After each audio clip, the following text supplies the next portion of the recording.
আসসালামু আলাইকুম everyone, welcome back to my channel Arisha পাকশালা।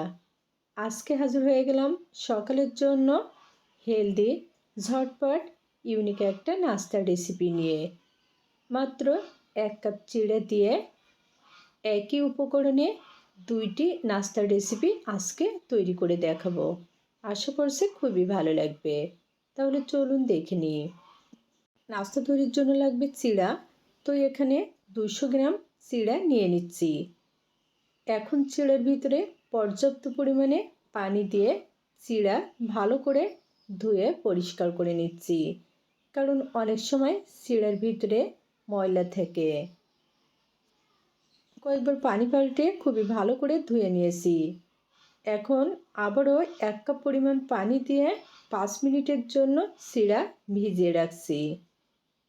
এতে করে চিড়াটা কিন্তু নরম হয়ে যাবে।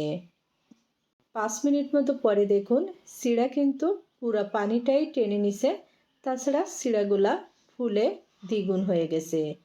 তো এখন চিড়াগুলা একটা মিক্সি জারে নিয়ে নিচ্ছি। পেস্ট তৈরির জন্য কিন্তু কোনো পানি দেওয়ার দরকার নেই। দেখুন স্মুথ একটা পেস্ট তৈরি করে নিয়েছি। এখন একটা মিক্সিং বলে নিয়ে নিচ্ছি। যেহেতু কোনো পানি দেওয়া হয়নি, এর জন্য মিশ্রণটা অনেক বেশি ঘন হয়েছে। তো দিয়ে দিচ্ছি 2 টেবিল চামচ টক দই।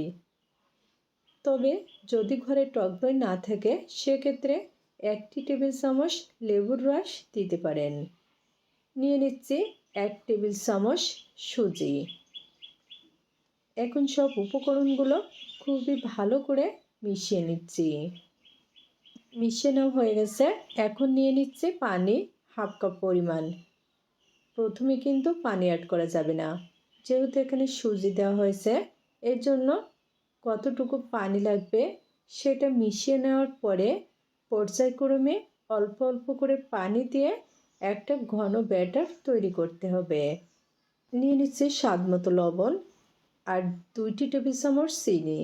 যেহেতু এখানে টক দই দেওয়া হয়েছে, এর জন্য স্বাদের ব্যালেন্স ঠিক রাখার জন্য অবশ্যই চিনি দিতে হবে। মিশিয়ে নেওয়ার এই পর্যায়ে নিয়ে নিচ্ছি 2 টেবিল চামচ ময়দা। চাইলে কিন্তু এখানে শুকনো চাউলের গুঁড়ো কিংবা কর্নফ্লাওয়ারও নিতে পারেন। এখন আবারও খুবই ভালো করে মিশিয়ে নিচ্ছি, যেন এর ভিতরে কোনো দলা না থাকে। এখন কিন্তু নাস্তার ব্যাটার পুরোপুরি রেডি।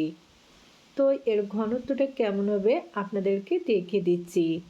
খুব বেশি পাতলা হবে না, তুলনামূলকভাবে একটু ঘন হবে। তো ফাইনালি এখন চলে যাচ্ছি নাস্তা তৈরিতে।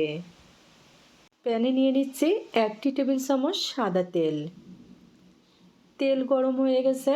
এখন নিয়ে নিচ্ছি ব্যাটার। এখানে আমি 1 চামচ আর 1/2 চামচ ব্যাটার নিয়ে নিচ্ছি। অর্থাৎ নাস্তাটা আমি মিডিয়াম সাইজের তৈরি করব। তবে আপনারা যদি নাস্তার সাইজ বড় করতে চান সেক্ষেত্রে ব্যাটারের পরিমাণটা বাড়িয়ে দিতে পারেন। চুলার আঁচটা মিডিয়াম টু লোতে রেখে 2 মিনিট মতো ওয়েট করব। ঠিক 2 মিনিট পরে এখন নিয়ে নিচ্ছে পরিমাণ মতো কাঁচামরিচ কুচি, পরিমাণ এবং পছন্দ মতো ক্যাপসিকাম কুচি, পরিমাণ মতো পেঁয়াজ কুচি আর পরিমাণ মতো টমেটো কুচি। এখানে কিন্তু আমি আমার পছন্দ মতো সবজি নিয়েছি। আপনারা চাইলে কিন্তু আপনাদের পছন্দ মতো যে কোনো সবজি এখানে অ্যাড করতে পারেন। এখন এর উপরে 1 চিমটি লবণ ছিটিয়ে নিচ্ছি। এতে করে কিন্তু নাস্তাটা খেতে আরও বেশি টেস্টি হবে। আর নিয়ে নিচ্ছি কালো জিরা। এতে করে নাস্তাটা দেখতে যেমন সুন্দর হবে, তেমনি খেতেও বেশ মজারই হবে। দেখুন উপরটা কিন্তু অনেকটা শুকিয়ে গেছে।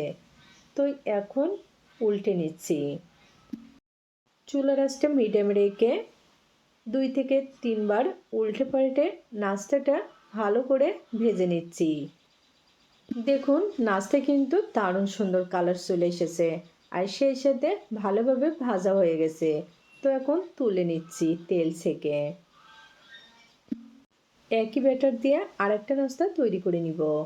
এখানে আমি 1 চামচ আর হাফ চামচ ব্যাটার নিয়ে নিচ্ছি। ব্যাটার দিয়ে এরকম একটু মেলিয়ে নিচ্ছি যেন নাস্তাটা মিডিয়াম সাইজে তৈরি হয়। এই পর্যায়ে কিন্তু চুলার আঁচটা মিডিয়াম টু লোতে রাখতে হবে। প্রায় 2 মিনিট মতো ওয়েট করার পরে দেখুন উপরটা অনেকটা শুকিয়ে গেছে। তো এখন উল্টে নিচ্ছি।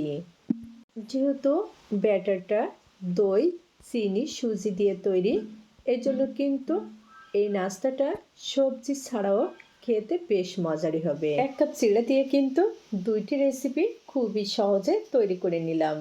তো বরাবরের মতো অনুরোধ করছি, যদি আমার আজকের রেসিপিটা ভালো লাগে তাহলে অবশ্যই চ্যানেল সাবস্ক্রাইব করে পাশে থাকবেন। আর যদি ফেসবুক থেকে দেখে থাকেন তাহলে পেজ ফলো করার অনুরোধ রইল। দেখুন বেশ কিছুক্ষণ ভেজে নেওয়ার ফলে নাস্তায় কিন্তু দারুণ সুন্দর কালার চলে এসেছে আর সেই সাথে ভাজা হয়ে গেছে। এখন তেল ছেঁকে নাস্তাটা তুলে নিচ্ছি। তো আজকে কিন্তু খুবই সহজভাবে মজার একটা হেলদি রেসিপি শেয়ার করলাম। আশা করছি খুবই ভালো লাগবে। যদি ভালো লাগে ট্রাই করে দেখবেন।